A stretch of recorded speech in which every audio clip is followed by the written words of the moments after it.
Good morning, Giants. Welcome to Wake Up with Giants TV. I'm Ryan Morris here with your host, Nick Smith. Today, we have an incredible guest. I was going to wear, I had like all this, like I had a cowbell and I had like a USA thing and all kinds of stuff and had a backdrop. And as you can see, I'm in my mobile studio because none of that worked out the way I wanted it to this morning. But hey, our guest showed up, so that's good. So we're all here, we're alive, we're happy, and I'm excited to. I said yesterday in a post to take notes, so I brought my notepad because I think today we're going to get a lot of awesome nuggets on life and how Jamie lives an amazing, incredible giant life. So Nick, will you introduce our guest? I will. Yeah, we've got Jamie. I like the name here, MoCrazy. And so I like the adoption of that. I might come up with my own for that too. But Jamie's history, we're going to go back just a little bit and then jump into your story if that works. So back in 2015, Jamie was in the World Tour Finals and crashed. You were doing a 720, I think. Is that what it was? A double flat spin 720. Okay. So a double flip, an off-axis double flip. Oh, geez. Yeah, that's something I'll probably never do. In my dreams, I do. Yeah, she crashed and went into a coma and then damaged her right brainstem and came out paralyzed and had to relearn everything. So you had to learn how to your brain shut off. It took about a month for your brain to come back. You had to relearn just basic movements. And now today you're back on the slopes. You're competing again. Is that correct? I'm back on the slopes, but I'm not competing again. Okay. All right. But back on the slopes. Back on the slopes. And honestly, I was at the top of my professional career. And so with everything, I would have had to relearn all my skiing as well. And I would have to crash all the time. And honestly, I don't want to compete if I'm not at the level that I once was. So that's part of the reason why I chose to step away, because I knew to get back to that level that I was before, I would have to fall a lot. And I received so much support to put that all at risk by if I hit my head again, I would probably have severe consequences. It just wasn't worth it. Life's awesome. Like I can talk to you guys and enjoy my life and I can ski with my friends and family and have a great time. I love it. Let's go into your journey a little bit. Can we kind of go back through your history? Our whole purpose here is to explain the Giants' journey based on the book, The Giants and the Smalls. And we really see you as a giant in the world, especially with your recovery. And so you can either start back with your family dynamic or you can start with the accident, wherever you prefer. We kind of leave that up to you. Where would you like to start? Well, I'll just start with my family. Okay. Because they tie into the accident as well. Perfect. And so my family, as a child growing up, I was actually homeschooled and I was very, very active. So I would do skiing, gymnastics.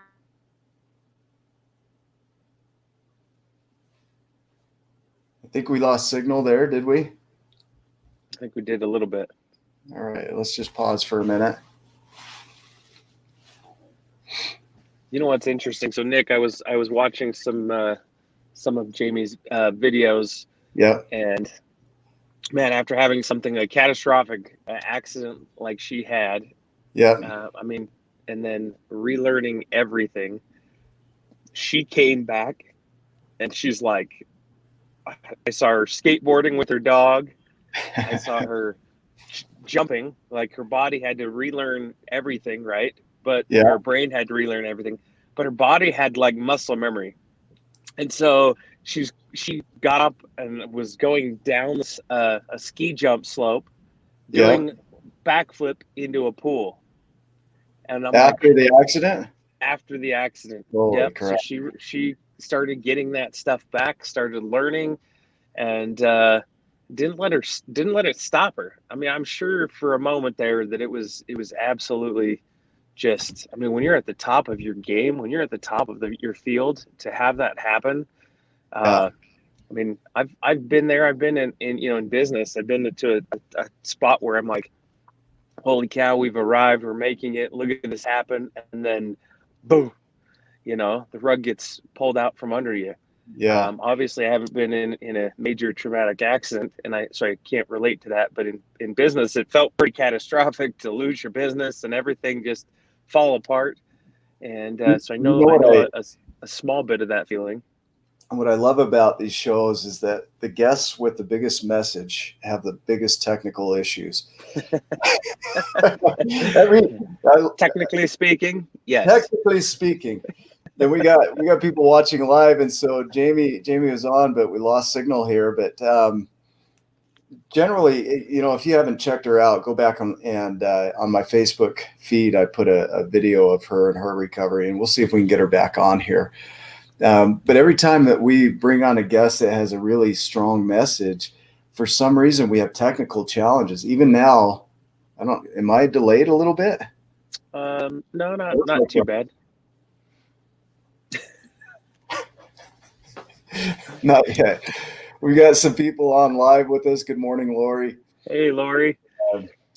The other thing too, Nick, so I noticed that she does, and this, maybe this will there she help is. other people too, is she is always dancing. Hey, we're back. Hey, I'm back. So we actually have the Ethernet cable, and we have it all set up for my presentations, because this is where I present from, because I do public speaking. Yay. And my lovely partner, Reggie, he has an engineering physics mind. So he's really good at that kind of stuff, like making sure everything works properly. And we had to actually unplug the Ethernet, and now we're on Wi-Fi, and see if that will work better. We're perfect. We were just talking about some of our best guests. Our technology breaks out every time when we have a really good message. And I don't know what it is, if it's like something just doesn't want your message out there, but it's crazy how it happens every time. And so that is weird. And it said it might be me or it might be the site. Yeah. So I don't know, but it was like plug in with an Ethernet, try that. And I was like, well, I'm on that and that's not working. So now we'll just go with it. So but it actually, what I was going to say is it fits kind of perfectly, because my whole story is around the fact that, so just starting out with my family really quickly. Yeah. My mom raised me to be my own personal best. And the name MoCrazy started when I was 1 year old, and I was climbing up the curtains in my living room, and I'm looking out, and then I couldn't climb down. So I'm just stuck. So I'm like, Mommy, helping me. Mommy, helping me. And my mom came running out of the kitchen, and there was her daughter, 1 year old, at the top of the curtains. And she goes, MoCrazy, Jamie MoCrazy. And then it's stuck with me and become my identity. I love it. But she always wanted me to be my personal best. So an example of that is when I was 4 years old and I was at gymnastics at the YMCA. It was show and tell. And I loved the idea of showing off for my mom. And we were in the vault, which is where you run down the runway, and you jump off the springboard, you land on the vault, and then you're supposed to jump straight off the vault and land on your feet. And then salute. Yay! And so I was super excited, and I finally get to run down the vault, jump up, land on it, front flipped off, land on my feet, and saluted. And I was so happy and so proud. And then they put me in timeout.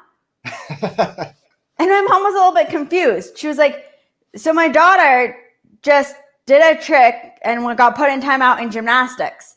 And they were like, well, yes, this is the 4-year-old's gymnastics. 4-year-olds are not able to do front flips. And she wasn't following the rules. The rules was just to jump straight off. We can't have that risk. And my mom was like, wait a second, this is gymnastics. Like, I am sending her here to be her personal best. I'm sending her here to push herself and be a giant, which I love that term. Side note, it's kind of funny because I'm 5 feet tall. So I am your smallest giant. But that concept to be that giant personality, I've always had a giant personality. So that's why I'm so small, because otherwise it'd be a little intimidating. And to do that, so that stuck with me. And my mom would always have the quote, be your personal best. And I understood the be your best concept. So that's how I got into skiing. I was really good at just about every sport that I did. when I was 9, I actually won state championships in skiing and in gymnastics the same year. And so the be your best, I understood. And then after my accident, so like you mentioned at World Tour Finals, Yeah. I actually did the double flip and I landed on my feet, but I caught an edge and I whiplashed my head onto the snow and started bleeding 8 spots. And I hurt my right brainstem, which paralyzed my right side. And that in the recovery is when I learned what be your own personal best means. It means do the best you can do that day. And it's different every day. And for everyone who's listening, your personal best today might be different than your personal best tomorrow. But if you always try to do your personal best, then you'll just keep creating little attainable goals and start to walk to create your growth goals. So that's why I said, yeah, my family is tied into it because they were extremely involved. My whole immediate family, I have a mom, a dad, and 4 sisters. And then also my mom was the most involved, and I could spend probably 2 hours telling you how involved she was. But we'll just wait until that comes up naturally. But so my childhood and being raised to perform came into play when I had the accident. And all of a sudden, my personal best went from being the first woman in the world to compete and land a double flip in a slopestyle run, which is a pretty high best, to my personal best was walking up the stairs. And that change of my best, I still would set goals I could actually accomplish, so attainable goals with my personal best, and that changed dramatically, very suddenly. Dive down that rabbit hole, because this is the beauty of our show is we don't have to go a certain order on this. We do have things that we'll talk about, but just hearing that you went from a personal best of doing these flips and tricks and world championships and going to the world tour to next, your best was just walking up the stairs, taking one step. And so I want to talk about the mindset behind that. You developed some of that in your childhood, but having to relearn that because your brain shut off for about a month, Mm-hmm. right? And so Yeah. you learn that. So tell me, can you go into that a little bit? Tell us about that experience. Yes. Yeah. And I'd love to talk about mindset because I believe it all ties down to mindset. And I do a lot of health speaking and about neuroscience and things connected to neuroscience. And when I talk with them, I talk about the importance of your internal and your external communication. And so today I'm going to just focus on your internal communication, which is what you're saying to yourself. And it's actually kind of interesting because I sent you a message yesterday morning saying I had a family crisis and I would not be able to make the show. And on Friday, my dog ran away when we were hiking and she disappeared and she was gone all night. And my boyfriend, my partner, Reggie, he was staying at the campsite where she ran away from, or right along the trail where she ran away. And I was staying in the car where we left from because we heard that those are 2 places that dogs go back to. And she was just gone. And we didn't sleep very much. We were up worrying about her all night and then in the morning. And I love this dog. Her name is Luna, and I spend every day with her. And when I was in that car and I was thinking, and every time I had a what if come into my mind, I pushed it away because that was something that I had learned in my accident and now I talk about and repeat.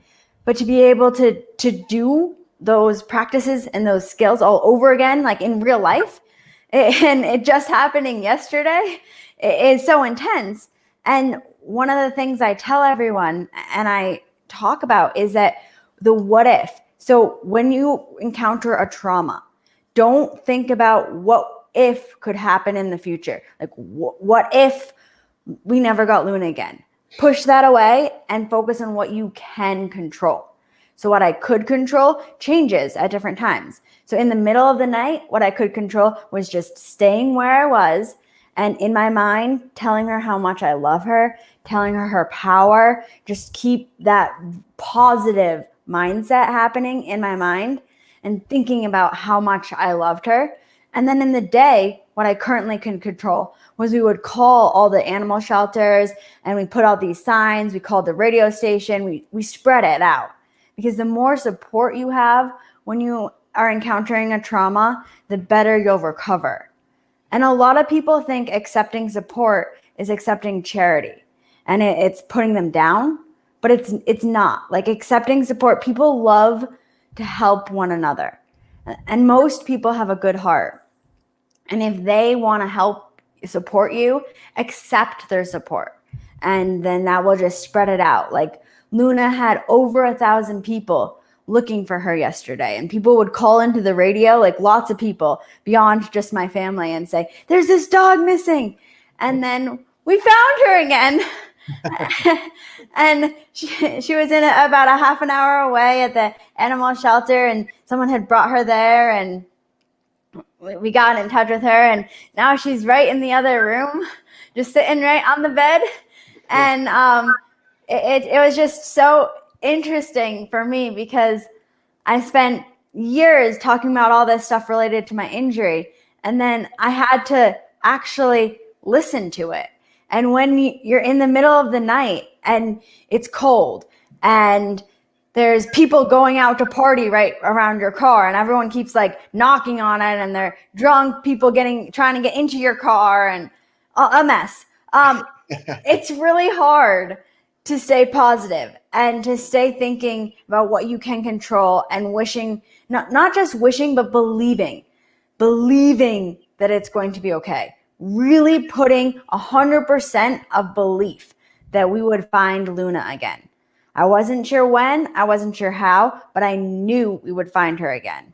And that belief system is so powerful and helps you think rationally. So like the next day, instead of spending the whole day on 2 hours of sleep sobbing, I will tell you, I did cry. I would have breakdowns and cry a little bit. But instead of just spending the day sobbing and accomplishing nothing, we could set tasks that we could accomplish and spread the message. I like that. You're hitting on so many nuggets here about what it takes to really push through some challenging times, because it may be trauma, it may be the loss of a dog, it may be anxiety, it may be depression. But what you're talking about here are all those what ifs. What if life doesn't go right? What if it ends? What about all this negativity in the world? All of that is outside of control. It's all this what if. And the more you push that away from you, you're just pushing it. And then you're allowing in, what you're keeping in there is the belief that it will be okay.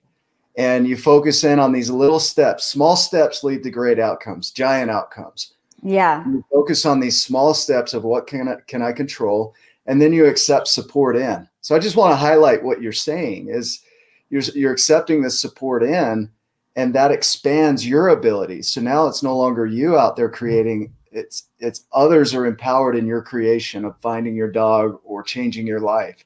We see that with the giants. It's beyond us now. We've got 5 foot tall giants. We've got 8 foot tall giants, right? Yeah. It's spreading out. It's that support of helping to spread that message. I love what you're hitting on. What else is coming up around that for you right now? What else is coming up around that support and belief, and accepting that support and working on the things that you can control? Were there other thoughts that came up for you around that? Well, just one of the big things about accepting support is a lot of people, especially a lot of Americans, we were raised with the belief to be independent. You want to be strong and independent, and you want to be able to accomplish things on your own. And accepting support does not diminish your independence. And that's something that's kind of blurry and confusing for people, because they feel like if someone is supporting them financially and they can't pay back because they don't have the same financial means, that's just accepting charity. But the difference is that with support, it is a two-way street. And so by accepting support, even if you're accepting support from someone, you don't have to give back the support in the same way. So if you're accepting financial support, sending notes and being in communication and being open, finding a way to give them back is in equal support in my mind. And in my accident, I had so much support. I had global support, and it was so powerful. And then with Luna, it was so powerful. And so the support that you receive and you can give back, because everybody loves entertaining, inspiring stories. So if they all get involved and then they help it happen, they all feel like they had a part. And so it's making them feel good. And so you accepting their support makes them feel good. And then the one other thing I was going to touch on is that with my brain injury, that was a huge trauma. Like I mentioned, I was a professional skier, so it was shared on all the different news channels and like global TV, Epic TV, social media, all over. And a lot of people will say, well, I can relate, but and then they always have to say that they can relate, but it wasn't nearly as bad. It wasn't nearly as bad. And my point is that everybody can relate, because the different struggles affect people the different ways.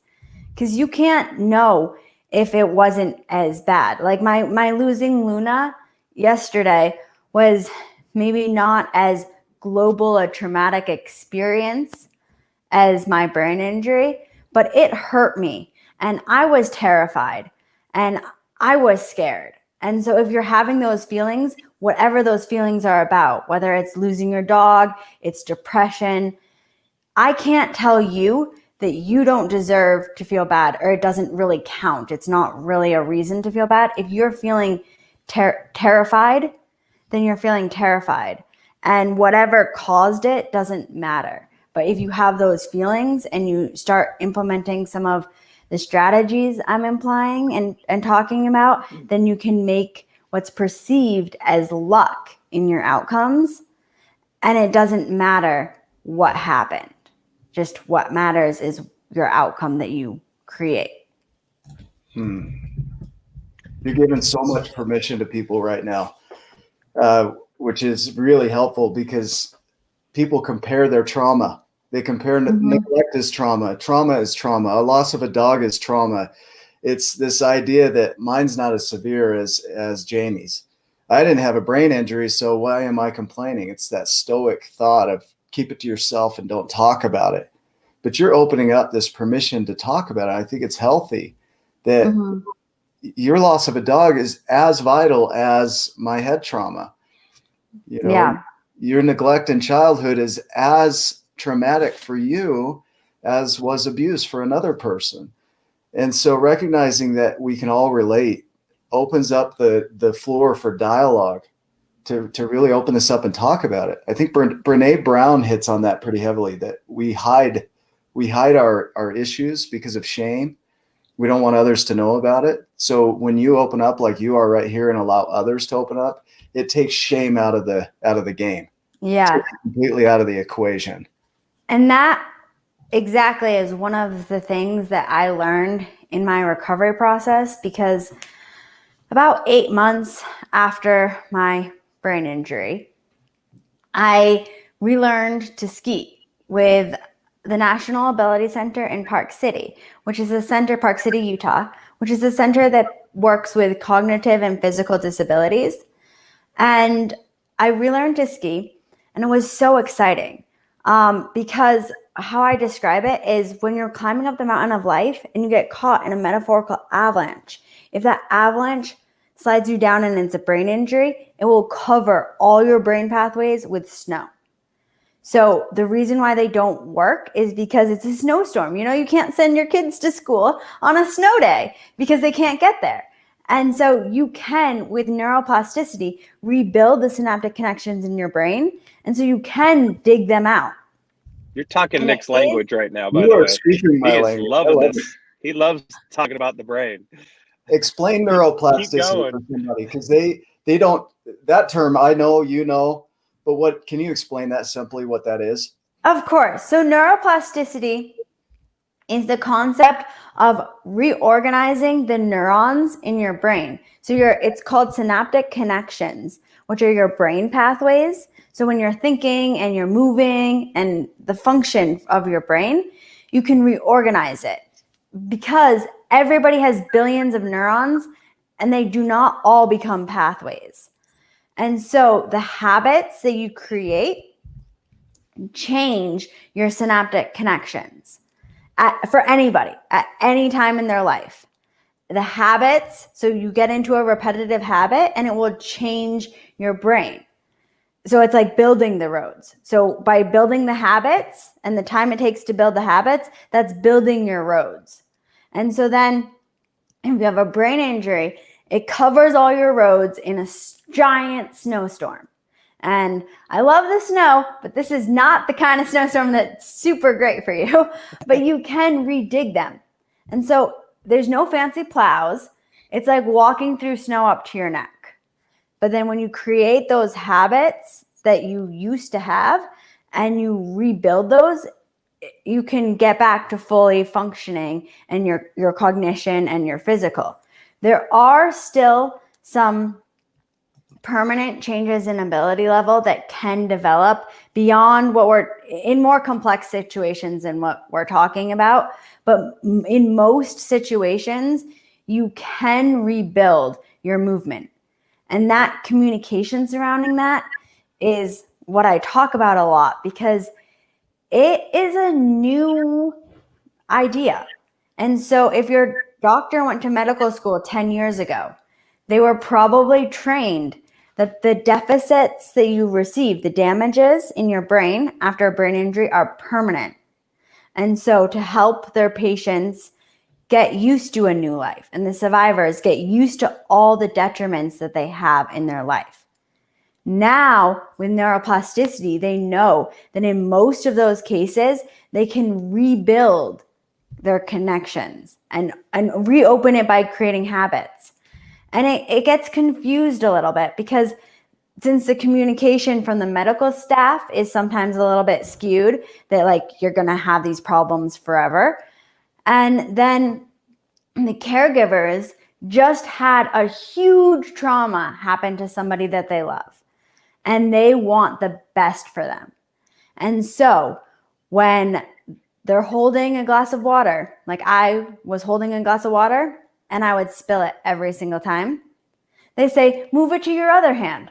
Or they help them cut their stuff up and they help them, which is actually hindering them. In the hospital, when I barely could move my right arm, my mom would tape down my left hand and I would make breakfast with my right side. And it took me an hour. Now you might be thinking eggs, bacon. No, this is pouring milk and cereal and cutting up strawberries with a plastic knife. And it was so difficult to make my hand move. But those are the habits that you have to instill. The more times she did that, and she would continue to tape my hand down for over a year.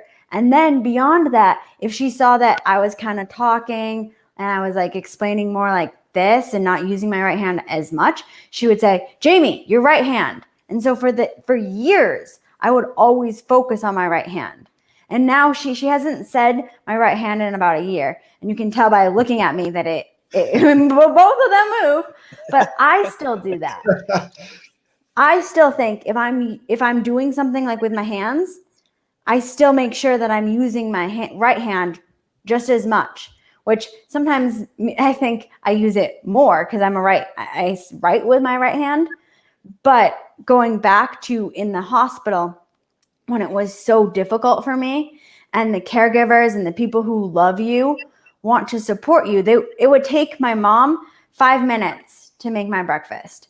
And she made me do it, and it took me an hour. And that kind of difficulty is actually more love to your patient, to the person. And like if they can't hold a glass of water, guess what? Babies can't either. So do you give your baby like your finest silverware, your finest glass cup that you got from Austria? No. You give your baby a plastic glass, you give them water, and you put them in the kitchen floor. But then they learn how to drink with a glass of water. The same thing when you're relearning after a brain injury. Instead of taking away, so everything that they struggle with, you can do much easier. So helping them, you can support them without coddling them. So I mentioned I think support is vital, but you can also coddle. And so a lot of people surrounding someone who has a brain injury coddle the person who has the brain injury, which is actually not helpful at all. Can we talk? I want to go back because you had a brain injury, had to relearn from a brain injury. A lot of people in the world today, they have mental challenges, but it's a lot of developmental challenges. So they have borderline personality, or they have depression or anxiety. And in some cases, they never fully developed these pathways that they needed for them not to have those behaviors. They develop these pathways so well in those behaviors that they're strong. In your case, you had a brain injury that put snow over the whole valley, wiped it all out. All your paths became empty. And so you had to go create new paths. Now, somebody that has paths that they're so used to, like borderline personality or any other mental illness, where it's a developmental illness, they've developed this path so strongly that they don't see another way out of it, right? And what you're saying is that whether it's a brain injury or learning, that neuroplasticity allows you to develop and create a new path. That if you coddle somebody in a way, whether it's a brain injury or even a mental illness, if you coddle them in that, they can stay stuck in that. So it's not being insensitive to a person, but you can help push them out of that path by creating discomfort, by letting them know, look, this doesn't work for me, and those behaviors won't work, and you have the ability to change it. This is the biggest message right here, is regardless of what's going on in your life, whether it's a brain injury or a mental illness, that you have the ability with your brain to create new pathways and to create new habits that will change your life. Mm-hmm. Am I accurate, or am I making that up? No, you're very accurate. And you can create what is perceived as luck in the outcomes after anything in your life. So whatever your struggle is, you can create new brain pathways. And then also you can create what is perceived as luck. People will say, oh, they're so lucky. But there's so much that goes into creating that luck. So many little attainable goals are set. That mindset, the belief, they just keep pushing and they just keep walking the path. And that's how they become lucky. Yes, so your luck is created. And one of the big things was when I realized after I had started skiing and I realized I had to relearn all of it, I was like, wow. So if I have to relearn to ski. So I have to relearn every trick that I knew how to do. And the first time I learned it, I fell a lot, and I'm going to fall a lot. And what really, really touched me was I had received so much support. And if I knew the risk I was putting into these people's lives by doing tricks and pushing myself in skiing, and I got hurt again, I don't think my family would survive. Yeah. I would have crushed them. And I couldn't do that. I couldn't bring myself to do that. And so I stepped away from competing. Yeah. So you hit on redefining, and I'll let you keep going here, but I just want to highlight this real quick. Redefining what success is. What used to be success is now different. It looks different, but it's still success. So I cut you off there, but keep going. Yeah. Well, I was just going to mention that when I made that decision, it was so hard for me. because competing in skiing was my life. All of my friends were there. I would do it year round. Everything was about competing and skiing. And so for me to step out of that was so overwhelming and depressing. I actually started going to mental therapy. And I started going to psychotherapy 3 times a week at the beginning. And I would just sob the whole session, basically. And I started to build, like you mentioned, redefine your success. That's what I learned, was rebuild a new version of myself. I didn't have any goals. I didn't have any dreams. I had no knowledge of what I was going to do. And so going to a therapist and hearing and just from someone who's not super involved, but who can guide you to rebuilding your life if you had any sort of trauma. So mine is a brain injury. But if you always associate with a rape, you were in a rape, you got raped, or any type of trauma, and you want to step away from it, you are creating a new version of your life. You are creating Jamie 2.0. I love it. When you're creating that person, that's when you have to change your mindset. So you're changing your mindset. And that's when you start building those habits, and having somebody really help and support you, like a mental therapist, is so helpful. And my mom actually gives out, she does therapy, and she's a life coach, and she's had clients my whole life. And she knew that I needed therapy when I was making this change. And she also knew that she was not the person to give it to me, because I love my mom. She loves me. But when you have someone who's outside of your life, a third party giving you these ideas and helping you figure out who you want to be, that's a different type of support. You can't get that kind of support from your boyfriend, your husband, anybody in your life. You need to get some support from somebody outside of your life when you're rebuilding your 2.0 version of yourself. You are hitting on so many things that people need to hear. Neutral listeners, I gotta show this one. Neutral listeners can create huge changes in your life. Having somebody that's not attached to your story, because we are so attached to our stories that we tell them over and over and over and over, and we start to believe that that's the way life is.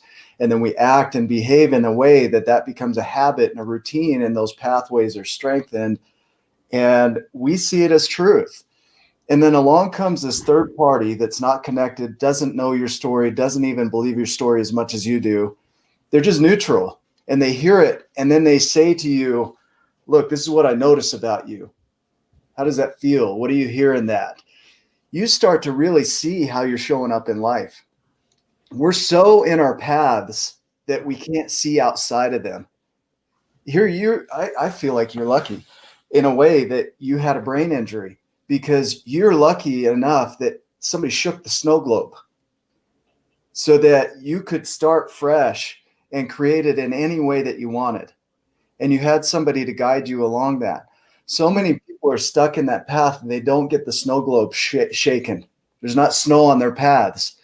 So they've got to create change while on the paths that they're on. I'm going a little off course here, but they see this path through the trees, and they see that's the only path that there is. But at any point, you could start cutting down trees. Yeah. You can get off course. You can create a new road at any point. They're showing that neurons are developed from birth to death, that we never stop growing new neurons. And hear people say, I can't because it's just the way I am. But it's your story. It's your story. What's coming up as you hear that? Yeah. Well, the first thing that popped into my mind was just to say, I honestly do think I'm fortunate and to receive that. And I loved my life before. It was fantastic. And I love my life now. They're different. I have different success, different types of life, but I think they're both incredible. And I don't think, and I do, one of the things I think was great about being shook up was that in my life before, I was very roller coastery. I was a professional athlete. So it was either awesome, I did great, or it was terrible, I didn't do good. And there was not really very many in-betweens. And so if it was great and I was feeling wonderful, that was good because my life was very lucky. But if it was bad and I was feeling bad, I knew I shouldn't feel bad. I should hide it and I should just suppress it into my body and not let anybody know because my life was lucky. And that was terrible. The fact that I would do that to myself was so harmful for me and my emotions because everybody has ups and downs. No matter how lucky your life is, you're gonna have down days. And when you have down days, instead of denying them and trying to shove them and not accepting them in your body, and then they stay there. They just keep digging deeper and you just keep getting a little pile in your stomach of your bad days. Now, when I have bad days, I have a life again that people perceive as lucky. Wow, Jamie's so confident. She has a great life. She's so lucky. She has a beautiful house, a partner. She's all this, blah, blah, blah. And if I have a bad day, which trust me, I do. I have plenty of days where I'm a bad day and I have a meltdown and I just feel like letting it all go. I let myself do that. And that's what I've learned is if you're having a bad day, acknowledge it's a bad day. That doesn't mean it's a bad life, but you are having a bad day. And then figure out what you can do to change that. So for me, I sometimes on a bad day, if I'm really stressed out with my work on my computer and my business and things like that, shut the computer, step away. I'll go outside and I'll do some gardening, or I'll go for a walk with my dog, or I'll listen to music, but changing that. So whatever rut you're in, if you feel like you just keep getting more and more stressed out, step away from that rut and do something a little bit different to let yourself and acknowledge that it's okay to feel like you're having a bad day. It's okay to feel like that. And everybody, when they're having a bad day, feels like they don't deserve to have a bad day and they feel guilty about having a bad day. So they push it away until it keeps growing, until they fall into depression. And then quite often, there's people, and this is what you see with celebrities and athletes who get into depression, and you don't hear, nobody knows a single thing of their depression until they attempt to commit suicide. And instead of letting it get to that point, acknowledge that you're having these things. And that's when find somebody to support you. When I was recovering from my injury, I was sliding deep into a depression mode. And that's when I started going to a mental therapist. And I learned to start acknowledging my bad days and letting them happen and not staying attached to them, but let myself feel I have a good life, but I have some bad days. And everybody has some bad days. So don't feel guilty about it. Here's a great comment along there. I don't know if you can see the comments on your screen, but you can hang out for a bit, but don't unpack and live there. I love that, Monique. Yeah. Your bad days, it's a space to be in. We all go through it. I go through it. Ryan goes through it. Actually, Ryan, not so much. He's happy a lot. I just noticed your sweater too, by the way, which is awesome. I am a giant.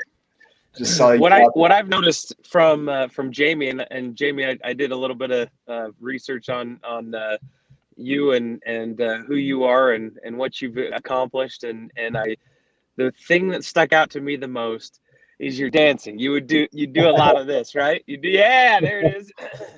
And Cool. that can change your attitude just like that, just something as simple as just movement, dancing, just doing something a little different, stepping outside. From somebody else's perspective, that was pretty crappy. You had a traumatic brain injury, a crash. You're at the top of your field, top of your game, and then boom, it all comes tumbling down. And a lot of people would do the opposite of what you did. They would just sit there and my life's terrible. This is the worst. Why should I even do anything? I can't do anything now. But you changed everything with your attitude and hard work, and determination. Yeah, you had that support and you had that love from family and friends and a network there. But I'm absolutely inspired by you. You are the biggest 5-foot giant that I've seen so far. It's Thank awesome. you. And Yeah. yes, dancing is super important. And really quick, I'll just share when I was getting out of the hospital and I was living at home, I would go on hikes with my family. I couldn't go more than 10 minutes before taking a break. And as someone who is a high performer and very fit, every 10 minutes taking a break is super depressing. So instead of saying, I need to take a break again, I need to take a break again, every time I needed a break, we had come up with a code word, look at the view. Because the views on the mountains were fantastic. And so instead of saying something that was like depressing to me, like I need another break, I would say, look at the view, look at the view. And then we would look at the view and we would actually notice that we were missing these views by just going along. And so by taking that time to look at the view, we would always notice something that we hadn't noticed before. Because when you're on the mountains, there's always going to be a view. So just changing your words a little bit. And like you said, like dancing, like whenever I go to give a presentation, right before I open the screen, because right now it's all virtual, but I always just like dance and I like jump up and down and I get my heart and I listen to music and I'm like, woo! And then I like take 3 breaths and turn it on. But your movement and your words, like you mentioned, are powerful. So what you're saying to yourself, like, I need a break, is I'm weak. I need a break. I can't keep up. Versus if you're saying, look at the view, you're saying, look at how amazing my life is, how beautiful it is. And the same thing is happening. You're taking a break, which is what you need. But if you say it in a way that you're really benefiting your life and the people surrounding you, it's more powerful. Ryan and I have meetings where we call it the Giants Overlook or the Giants View, where we'll sit and we'll look above everything, all of our businesses, all of our programs, and we'll just take a Giants view of everything. Astronauts talk about the overlook, getting above the atmosphere and being able to see the whole earth as it is. You start to realize that there are no lines like we define them. And your life is actually pretty good. It's so easy when you get in that path to just see the trees and that path and say things like, I need a break. My life is so hard, I need a break. And what you're saying is like, pull the trees apart a little bit and look at the view. Rise above it and look at the view. Look how good your life is. This is Amy hit here. This is really powerful information that you're sharing. Thank you, Amy. You've got this way of being that from a traumatic brain injury, they call it TBI, right? Traumatic brain injury.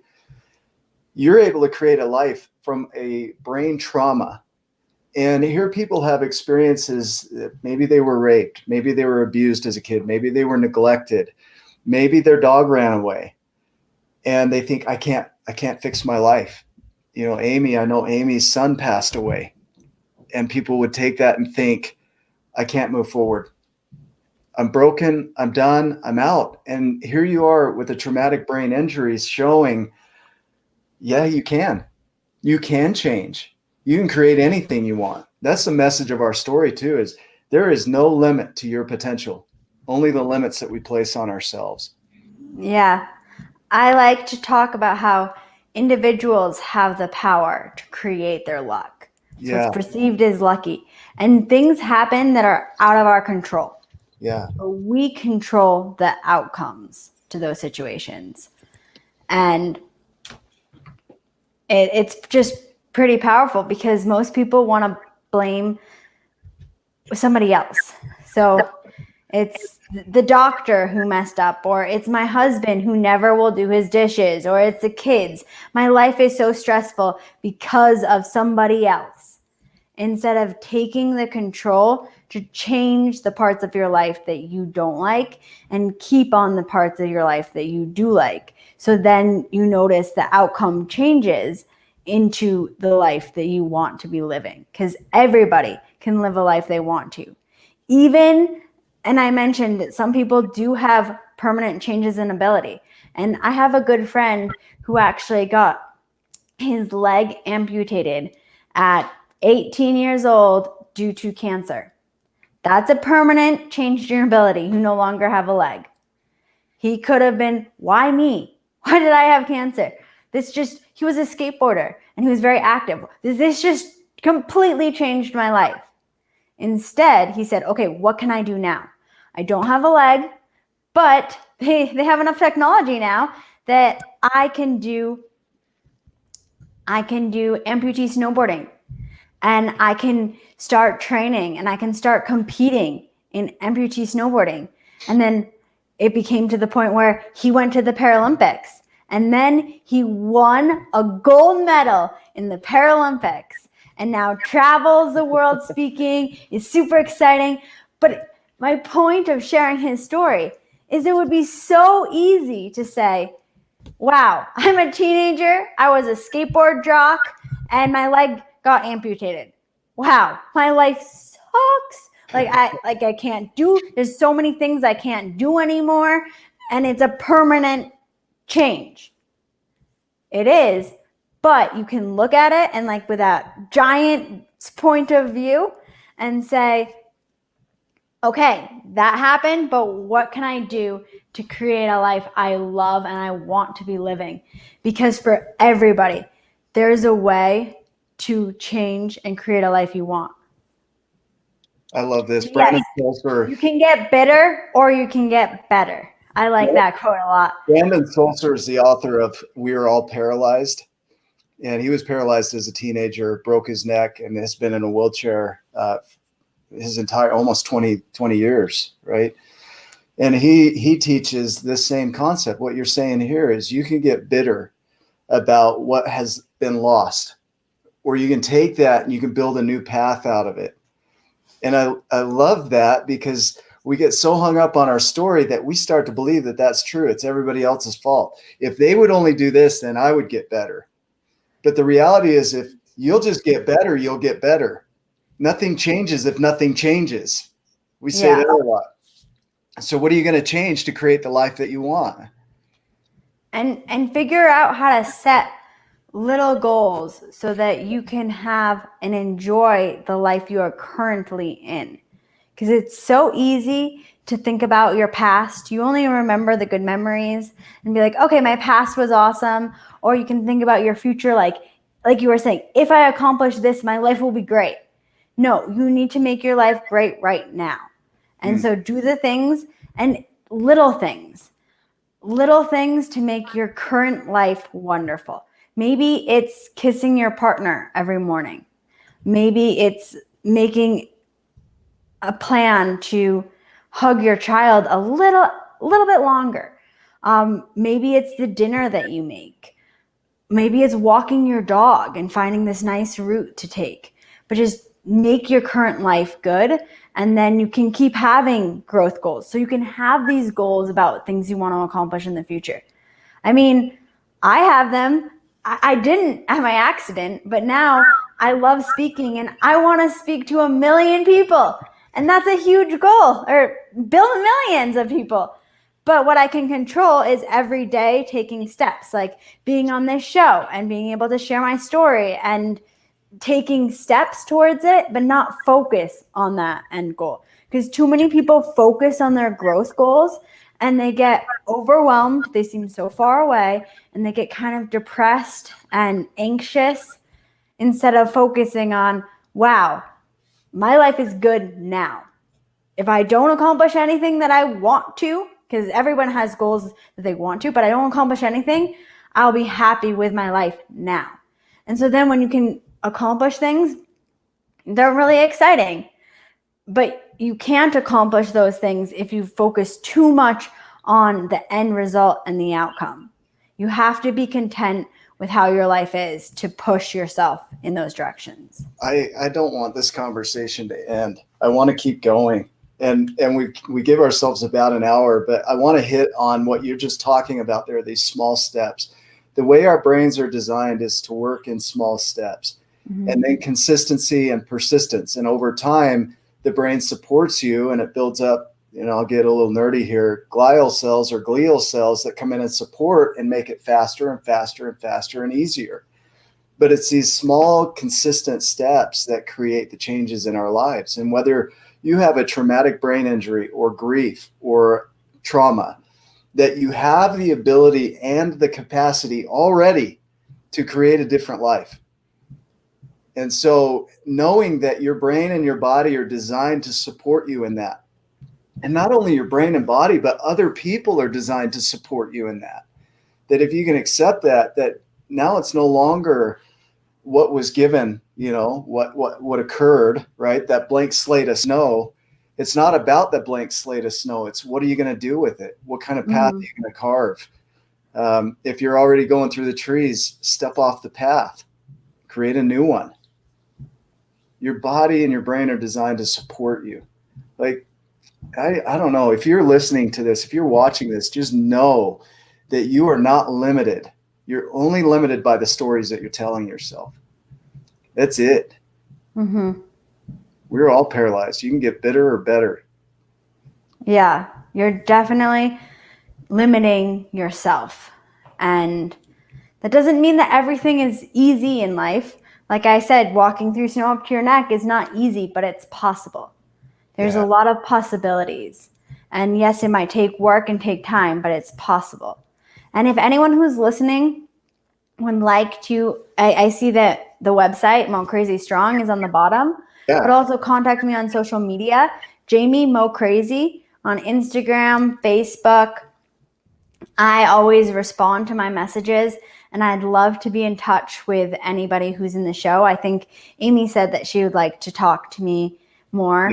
Yeah. So Jamie MoCrazy on Facebook, it's just a page, so you can just follow it and then message me, and I will respond. Or you can follow Jamie MoCrazy on Instagram, message me, I'll respond. Because and anyone else in the show, I love to talk, in case you can't realize that. And that's something that I actually loved to do before my accident. And I've always been really, really talkative. I was actually born, and one of the jokes that my family always says is that I was born and I started talking. And I don't know if I've ever stopped. That's perfect.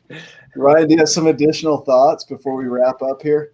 I'm grateful. I don't know if you can see that, but I took a lot of notes, and so hopefully, if you didn't take a lot of notes and you joined us a little bit late, go back, listen to this again, because just that 1 hour could change your entire life. Spending an hour with Jamie MoCrazy could change your entire life. There's a few nuggets in there. Just dancing and changing your attitude.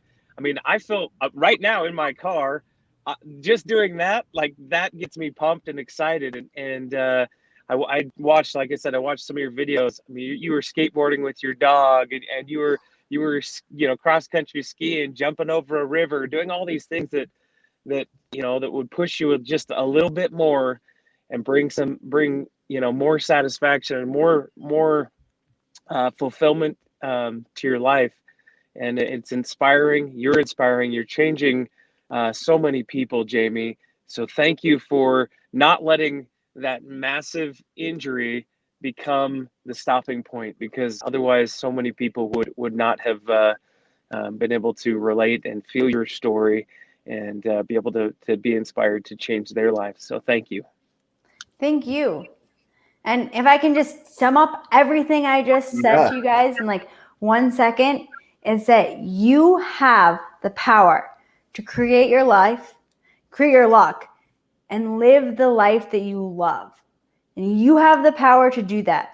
And believe it, have faith, surround yourself with supportive people who love you. Find out how to do that, but you have the power to change your outcomes.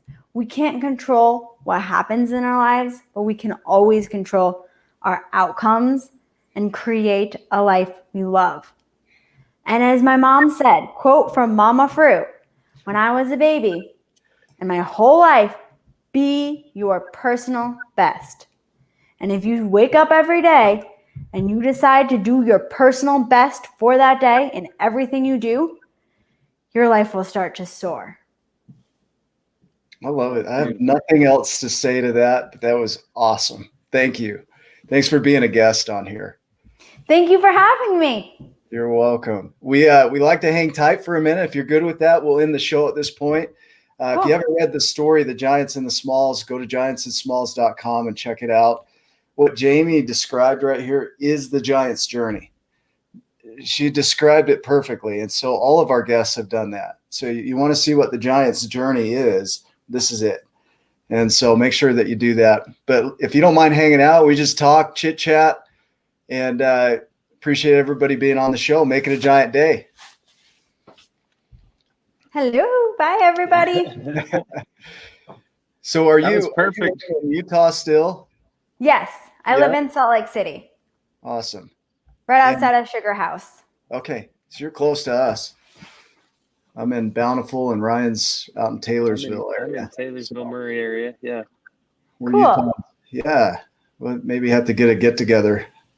Yeah. Once COVID ends or whatever. And yeah, or we get vaccinated or something. No one really knows what. After the elections. Yeah, right? No one really knows what's happening, but it'll be sometime. And since I'm not competing anymore, but my little sister is still involved in that industry. And she was saying they don't know about the competitions because like the US can't go to Europe. So like the US athletes can't go to the European competitions. And the European athletes can't come to the US competitions because then they can't go back to Europe. And so there's all sorts of things. But we can have Wake Up with Giants, a conversation, and virtual is beautiful. So you're doing speaking?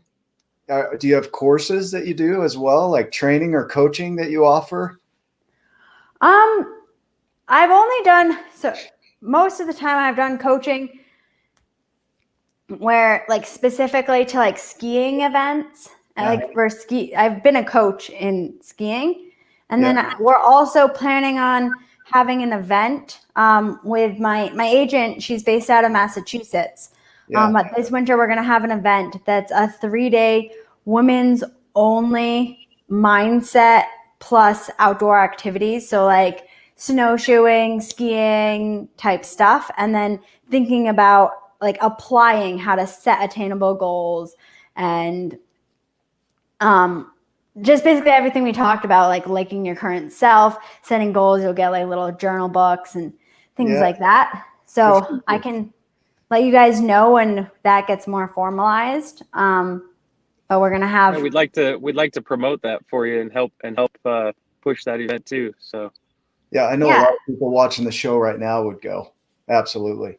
Yeah, and then my sister and I. So Jeannie, I didn't talk a ton about her, but she was a professional half-pipe skier. She was very involved in my injury and recovery, and she's actually on the MoCrazy Strong website. It's both of our websites, and she is writing she's the author of a book, a memoir that she started a year after my accident. And then she needed some time to live through that trauma because she was at Whistler. She watched me take off. She couldn't see me land because of the snow and the mountain. She came over the ridge and she saw me convulsing on the snow, spewing blood with my eyes rolled back. And that's a memory that's incredible to have. Your best friend, your sister who you travel with, have that happen to.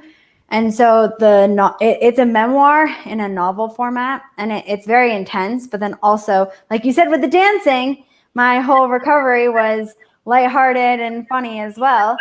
So there's a lot of humor in the book. But so we're working on that, and we're talking with publishing companies. We have not settled on a direction we're going to go in that yet fully. But so there's that. And then this winter we're thinking about offering like every other weekend, having like an event with women to work on their mindset. I love it. Yeah, also go you're skiing. you're tying in neurobiology into it. And so you're going to talk about the science behind the brain, likely, which I nerd out. I love the brain and just learning about how we learn and develop and create. And so I don't know, what's the most interesting thing? I know we're going a little long here and we can end at any point, but just one nugget from the brain that you learned that you didn't know before. Well, before my accident, I didn't know very much about the brain. So over the course of my recovery, I think the biggest thing I learned was just that you actually can change your synaptic connections. And you actually, like, just from the time when I was in the hospital and how little my hand could move to where it is now, it just shows that it's possible. And that's been huge. And then I'm actually studying neuroscience, their EDX program remotely at Harvard with my partner. And one of the things we're learning about is just how, like, you have so many neurons and they are influenced by so many things that I talk about and have experienced in my recovery. But like your food choices, they affect your neuron flow, or your ion flows through your neurons, like your food choices, your sleep, like who you surround yourself with, and your mindset. Even the fact of, like, if you force yourself to smile, you're releasing endorphins and you're making yourself in a better mood just by making yourself smile. So some of these little things that, like, some of the self-help, life coach people have talked about for a little bit have been proven by science that they actually are changing your brain. That's so good to hear. Like, we're going to have to talk offline about this. So this is a nerd out thing. And I would love, I almost think, if it's okay with you guys, I would love to organize like just a little Zoom meeting and just talk, because I actually have to go now because I have an appointment that I'm with my dog that I'm late for. But I'm going to head out, but I would love to talk more. So just send me a Zoom contact and I will be there. Sounds good. We'll do it. Yeah. We can discuss times or whatever. Right. But I'll just keep in touch with you guys. And I really enjoyed my experience and I'd love to talk more. Sounds good. Okay. Make it a giant day. Okay. Bye. See ya. Bye.